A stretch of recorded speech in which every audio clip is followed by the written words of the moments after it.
Welcome to my channel. Today we're going to be doing something a little bit different than normal. So a guy did a live reaction video of my video to him, so I'm going to do the same thing to his Indianapolis Xfinity race review. And if you watch my channel for a while, I think you know who I'm talking about. Let's get going. We're giving this race its own video because of the significance surrounding basically everything around it, the implications that it basically has as a whole in the world of NASCAR, and because I want to. So he's probably bored because he doesn't have a job, so he has to make YouTube videos like this because he has no job and no life. yeah, we're going to judge this without leeches. Without leeches. Good idea. Is basically, we're going to pretend like the leeches deserve to be there. Because they actually do. And we're just going to base the race's merits on the track quality and the racing quality. And the reason I don't do this at other tracks, and I actually do criticize the fact that leeches are killing the fucking race. No, they're not. They're not. Facts show that they're not. So, don't lie. No lying.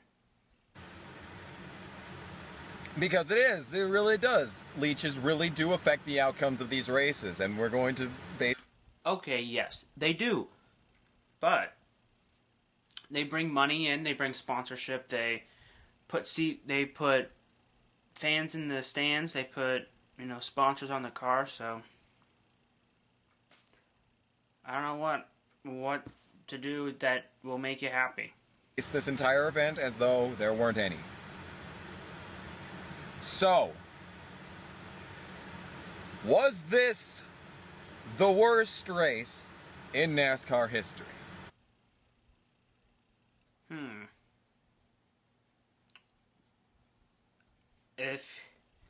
If he says yes,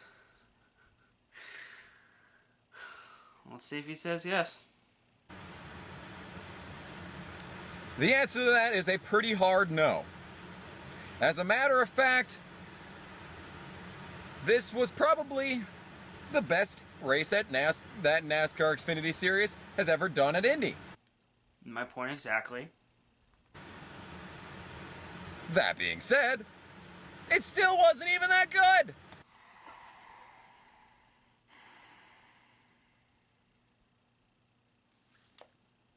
Really? It still wasn't good? Like, really? Like,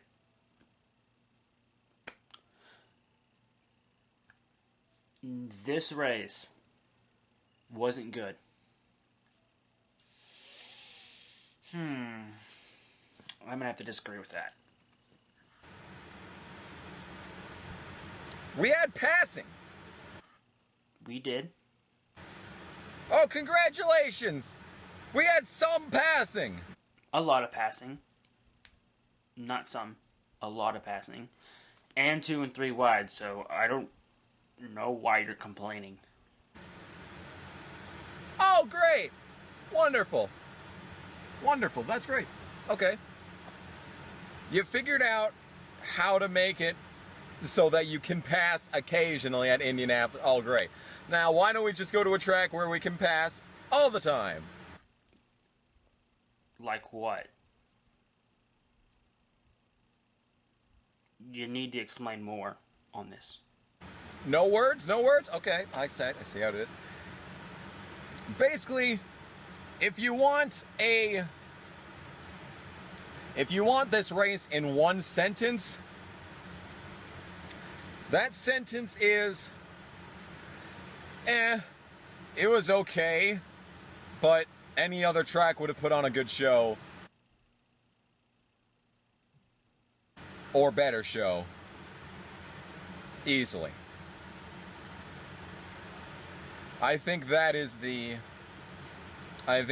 best way to describe this. This is why I think you're an idiot. Because certainly, it was better than last year. When I came into this race, I was going to try and compare it directly side by side with last year's race. And there is no way that it could have gotten worse than last year's race. There's a few ways that it could have gone worse than last year's race, but in the grand scheme of things, very few ways that it could have gone worse. And expecting it to be worse than that was a bit short-sighted, to say the least. You see, the thing is, I didn't anticipate that the restrictor plates would slow the cars down as much as they did. I did. That's why they're called restrictor plates, for a reason. If I'd have known that they did have the ability to go flat out through the corners, if I'd have known that was going to be the case. They ran flat out last year in qualifying. Pretty sure with the restrictor plate, they were going to run flat out in the race. Just common sense. Because what I thought was going to happen is that they were going to be restricted so that they went about 185 into the corners. And as you saw, they could go through there at 166 no problem. If I'd have known that they were going to go through there at the speeds they were going, I probably would have dialed back the prediction. But I had no idea that the cars had to be restricted. You need some help with that? Before even a follicle of a quality race could have taken place. A quality race? I think I've been saying it was a quality race from the start. You see, that's the thing. That it required it just required changing everything to make it even worth watching. That's amazing. That's all I gotta say. Okay. I'm not even halfway through and that's all you had to say. But you have to keep rambling after this. We could have just went to Lucas Oil Raceway Park and just had a good race. But no, we had to fucking put all this R&D development into making a race at a terrible racetrack. Terrible racetrack, huh? I don't know. This year's races were pretty exciting.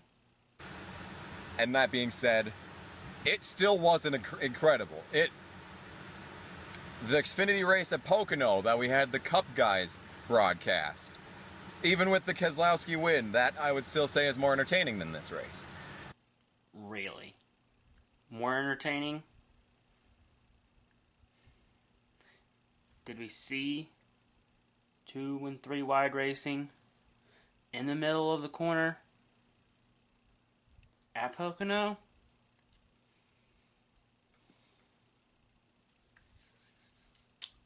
I don't remember that. Do you remember that? I don't. The Xfinity race at California this year. I'd say that was still more exciting than this race. Nah.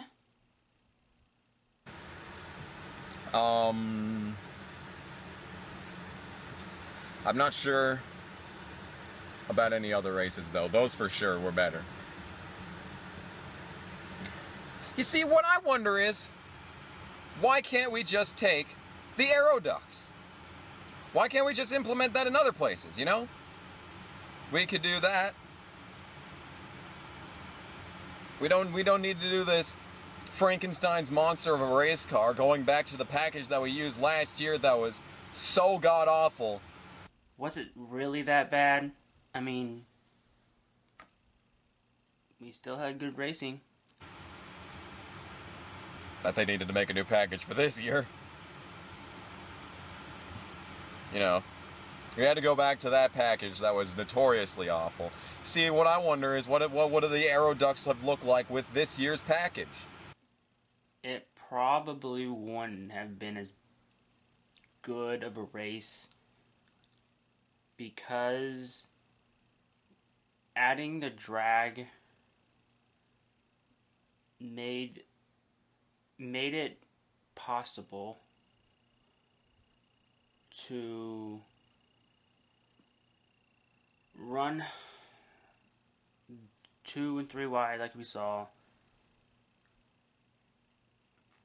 I mean, I really don't have to explain myself, but what are you going to do with idiots like this? I bet it would have been better. I bet it would have been better. I'm not even going to lie when I say that. I bet it would be better. Of course you do. You see the wake, and you see the aero ducts on their own could have. I feel like the aero ducts on their own, the aero ducts are the only reason that anything happened.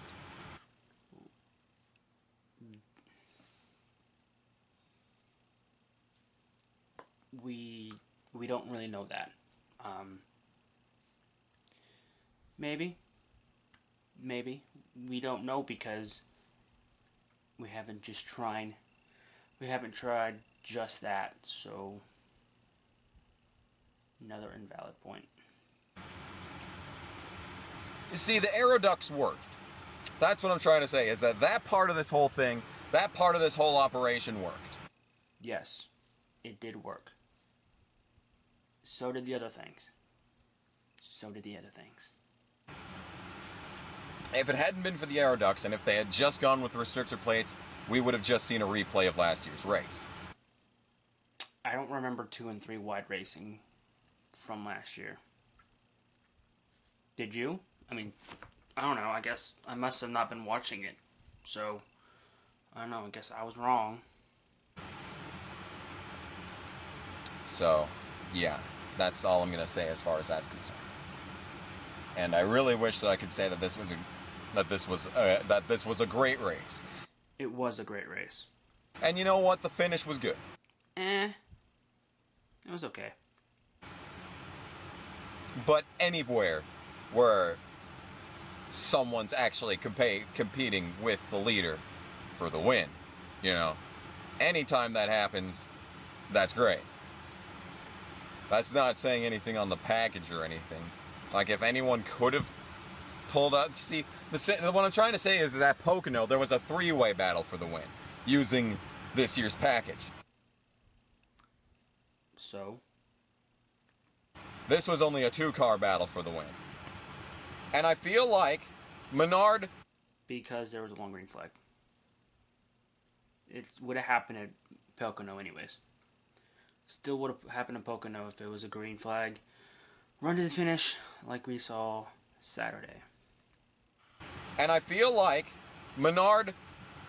Because they made a point to say that Menard was the fastest car on the track for like the final 15 laps. He went from like 6th to 2nd.